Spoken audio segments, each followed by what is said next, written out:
morning, all. Suburban Sentinel here, coming to you once again from very deep inside the Arabian Peninsula. And welcome back to our mini-series on debt and preppers.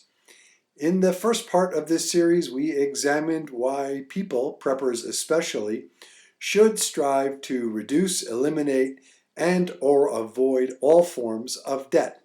And we looked at the financial reasons for doing so. In this part of the series, we will delve into the relationship between preppers and debt with a little bit more specificity. So let's get started.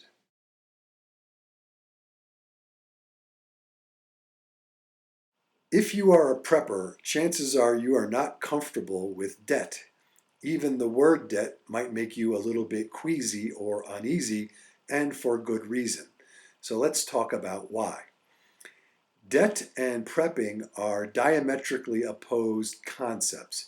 And what do we mean by that? Well, in essence, they're the exact opposite. With prepping, we take resources that are available today and put them aside for an uncertain future.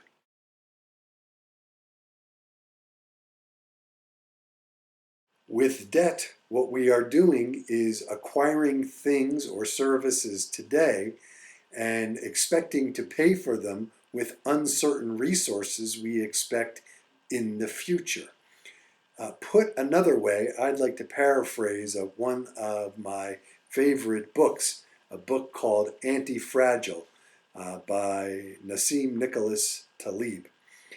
Debt is the opposite of redundancy. Redundant systems have more capabilities than are usually necessary to account for unlikely events.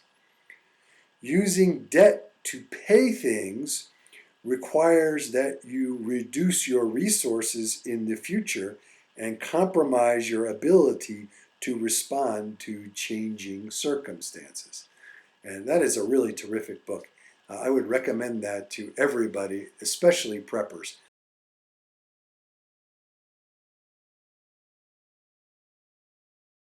In sum, debt is the antithesis of prepping. So if you're a prepper and you get butterflies in your stomach when you are in debt or when you think about going into debt and you're not quite sure why, your instincts are serving you well. But let's look into the situation a little bit further, because I'm sure some people are going to say that debt is okay even if you're a prepper. When I was trained in business, economics, and finance, I was taught that debt is neither good nor evil. That is, debt is simply a tool that can be either used properly or improperly.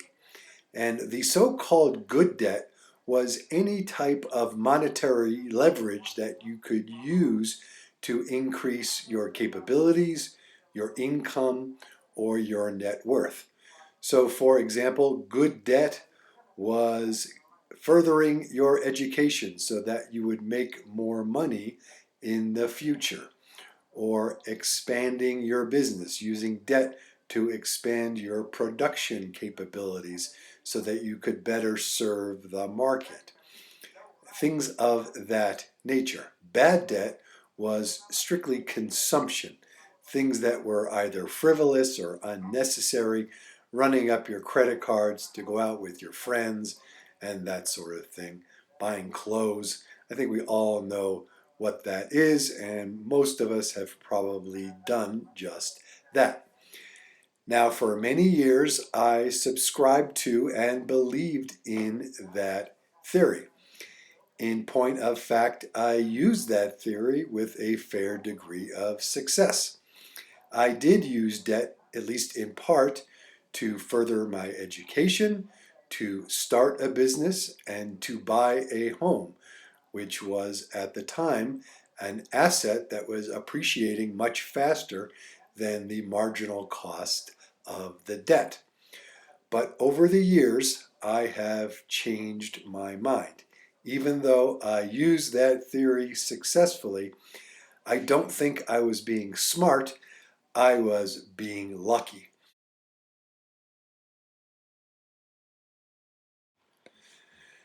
So yes, debt can be helpful or even highly beneficial in those circumstances where everything just works out. When all the stars line up and everything goes right, yes, you can achieve great things using debt. But as preppers, we all know that things don't always go our way.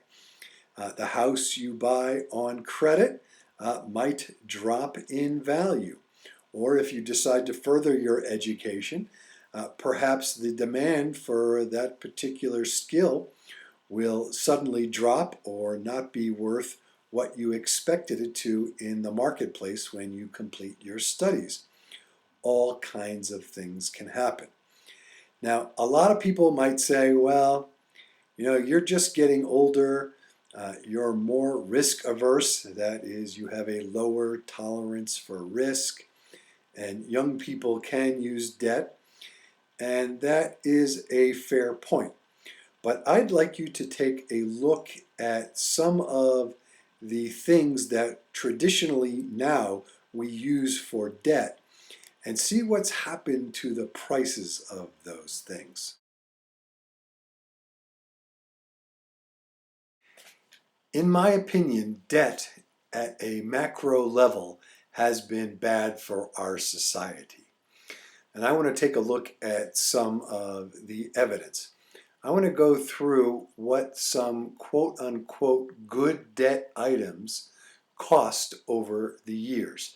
And we'll see how, as consumers, the ability to buy things on credit has affected the price.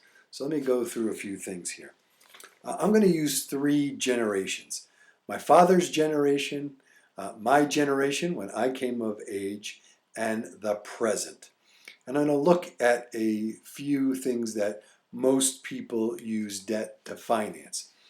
First, let's look at a college education.